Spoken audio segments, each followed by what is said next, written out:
What's going on, ladies and gentlemen? Okay, I got 6 minutes. Listen, the last time I came to you, I was talking about being awakened.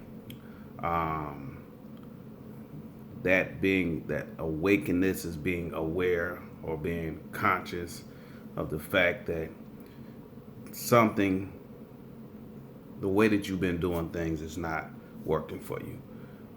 Seeing the world from a different perspective, saying, okay, listen, the way I've been walking, my ego in the flesh. Um, this is not conducive. It's not beneficial for me.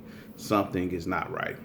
So when you become aware or conscious of the fact that this world system is broken, and that is an awakening.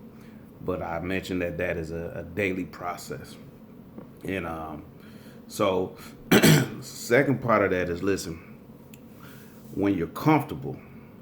So when you're comfortable, a lot of times you chilling like you don't really feel like you need to change, like everything is going smooth for you.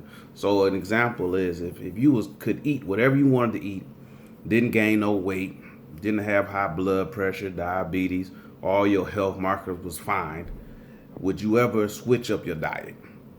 Most people wouldn't, because they wouldn't feel that it was a need to switch up their diet. So a lot of times when everything is going smooth for you, we won't really make changes. We won't make any deviations in our life. So a lot of times because of that, we have to be shaken. Something have to occur in our life for us to really feel like, okay, I need to do something different. So I have this shirt called "You have to be shaken to be awakened."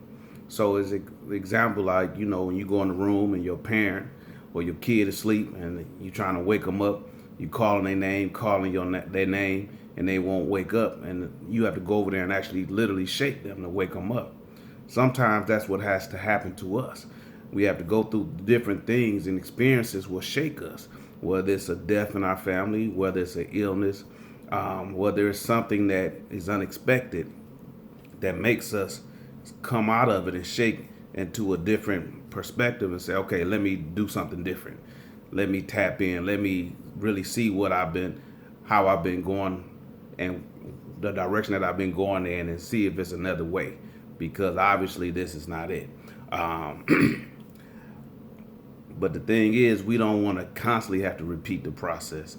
So, as I mentioned, awakeness is something that happens every day. It's not a one-time event. So you awaken all the time. You want to consciously always be conscious. You want to constantly always be conscious. So a lot of times we'll get comfortable and complacent, and then God will have to shake us again. Something else will happen. You'll lose your job, or your significant other will dog you or play you, and that'll shake you. And now you go back to praying, you go back to meditating. So we don't want to have to keep repeating the process of God shaking us, or us going through something traumatic to get us back on track. So the key is to stay connected to source. And this is done by prayer, staying in constant prayer, stay in meditation, meditate, read, watch spiritual videos, uplifting videos, fasting, as well as giving and showing compassion. All of these things will help you stay connected to source. So you don't want to have to constantly have God shake you to wake you up.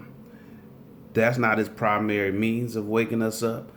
But for us, because of how we have been conditioned in society, we have a tendency to have to experience traumatic events in order for us to realize that, listen, I got to do something different. There has to be another way. And the main thing that we need to remember is this: setting goals and having aspirations, all of that is lovely. But once you attain that goal, then what? So let's say you want to be a motivational speaker and you start doing motivational speaking. Now what? If you wanted to make $50,000 a month and you making $50,000 a month, now what? If you wanted a house and a husband and God brought that to you and it manifested into your life, now what? The The thing about goals and aspirations, they're all fine, but the ultimate goal should be to walk in peace and love towards others and yourself at all times. This is the goal. This is what we should aspire to. And as long as you're aspiring to that, all that other stuff is going to come, it's going to be added to you. But the peace and the love of God is what we really, when there's a disconnect, that's the disconnect. We don't feel peace. We don't feel that love. And regardless of whatever situation you're in, you should be able to feel that peace, and you should be able to have love in your heart, not only for yourself, but for others. So remember, listen, it's a daily thing. You don't want God to have to always shake you up to wake you up. So the best way you can do that is stay connected and stay focused on the goal.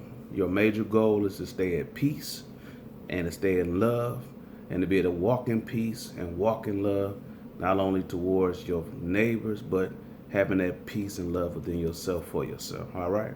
So I'll be, like I said, making other videos as they come to me, but y'all be blessed and stay encouraged and stay focused.